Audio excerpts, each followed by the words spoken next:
it's Rob, and I just noticed I've got my Roland hat on today because I just completed my collection of the DR-220 series Boss Dr. Rhythm drum machines after almost 40 years of ownership. I had this guy for a long time. This is the 220A or acoustic, and I just picked up this DR-220E, the one with the funky Simmons sounds. And so I'm having fun messing around with these, and I thought I would just talk a little bit about these machines and my long history with them. So like I said, I've had the DR-220A, this one here, the gray one, since maybe 1987. It was the coolest thing I think I had ever seen up to that time. Battery-powered drum machine. I used to just walk around with headphones plugged into this thing and just make beats and listen to them. What can I tell you? I had never ended up purchasing this version, the electronic version. Even by 1987, it was starting to sound a bit outdated. The Simmons sounding drums, or they may even be Simmons samples. I don't know. But of course, very electronic, very 80s sounding drum sounds. But it's cool to have both now, and I just love messing around with these things. They're great. I mean, they're self-contained. They're battery-powered. You know, you put them in your pocket. So they're very cool units. Very simple to program. You've just got 5 different modes. You've got song play mode, pattern play mode, song write mode, and then a couple modes where you can either tap in as you go, or you can just program, which sounds you want on which beats. And I thought I'd just very quickly play you the sounds from both machines so you know what they sound like. And neither one of them, of course, sound very realistic. They might be 12-bit samples or who knows what, but I think it's interesting. And I've got the original manual here, which points out that a lot of these are in groups. And I guess I realized that, but I never really thought about it. Like, you can't have the closed hat and the open hat playing at the same time. It'll just default to one or the other. You can't have a rim shot and a hand clap going at the same time. Let's see. There's a hand clap. There's a rim shot. Yeah, it'll only play one or the other, so it can only play so many voices at once or whatever. I'm sure this was minimal computing power back in the day and the best they could do. So the DR-220A, the dark gray one, has bass drum, snare drum, closed and open hat, rim shot, hand clap, high, mid, and low tom, and a crash and a ride cymbal. The electronic one has a different set of sounds. They call it electronic bass drum, electronic snare drum. You get a closed hi-hat and an open hi-hat. I'm not sure if they're the same. We'll compare them in a sec. You get a cowbell and a slap. You get some cool sounds on this one, actually. And then the electronic high, mid, and low toms. And you get a china cymbal instead of a crash cymbal. And you get a cup, like a bell or whatever, instead of a ride cymbal. I don't know what rate these are sampled at. It's got to be pretty low. Maybe it's 12 bits. Not really sure. You can do different things. Like, it tells you here how to, sync the machines together with a trigger input and all sorts of prehistoric things that nobody messes around with anymore.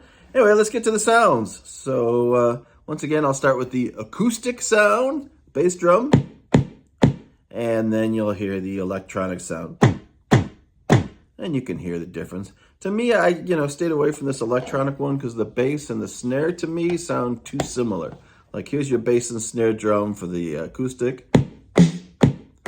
That's pretty clearly a bass and snare. And the bass and snare for the electronic, I mean, they sound different, but they don't sound all that different.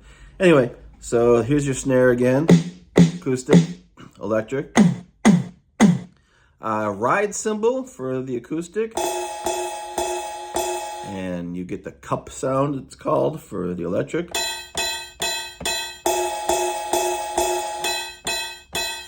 Everything is just like a brighter, harsher sound on the electronic unit. Rim shot on the acoustic. It's a cowbell on the electric. You can change levels. You can't change tuning, so like you can't pitch it way down or anything like that. You get what you get, and that's what you get. Hand clap here, which is a pretty cool sound on the acoustic. And this is called a slap here. So very different sounds on those two units. Okay, now let's find out if the closed and open hi-hat are the same. Here's the closed and open from the acoustic. Nope, they're different. So a little bit brighter on the electric.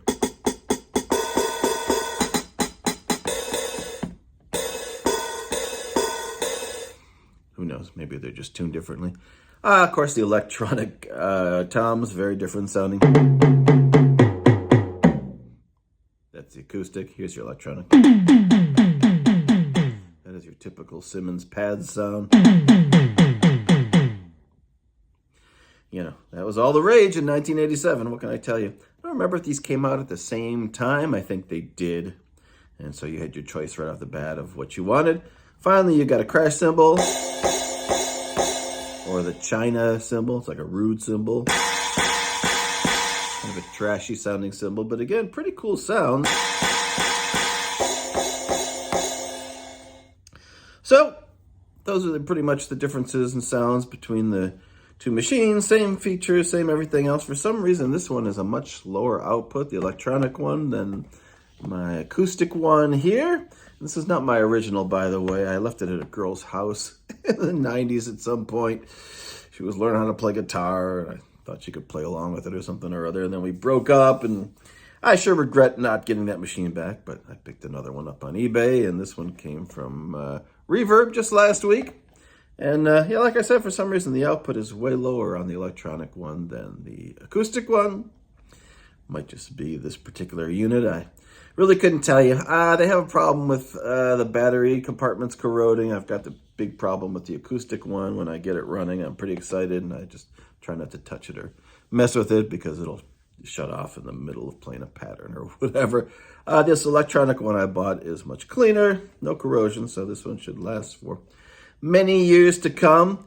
You'll notice another funny thing on these is there's no 0 or 9, so there's no pattern 01. You start with pattern 11, pattern 88 is the last one you get, so you get a certain amount of patterns you can make, I guess 8 times 8, I think, maybe 64 patterns. Yeah, it says right here, preset rhythms 32 and programmable rhythms 32. So there's certain ones in there, I guess, that you can't program over. And then after some point, you have open slots to program them. And yeah, that's all I know about the DR-220E. It's really a lot of fun. I like just a real simple drum machine that doesn't take me a week and a half to program anything. I mean, a lot of the beats are in here. They're already decent. And you know, you can just go with those if you're just messing around and trying to write songs or make, you know, a simple demo or something like that. Let's see what this one sounds like. Oh, yeah.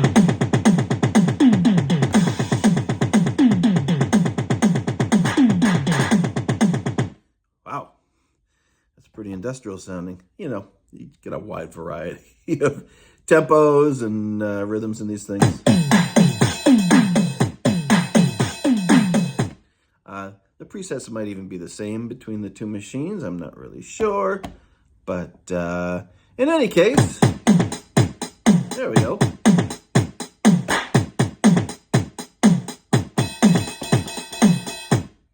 You can have tons of fun with these. All right, that's all I got for you. If you're interested, between 80, maybe $100. After 40 years, pads are still fine. They seem to work fine. Like I said, the only issue is corrosion in the battery compartment. I guess if you can find yourself a little power supply, you can plug it into the wall. You don't have to worry about it. You got a trigger in and out if you want to mess with that. And you've got an output here, a nice 1/4-inch output, and a headphone jack, which is nice to have. A volume slider in the front. And that's about it for these things. All right. Till next time. Later.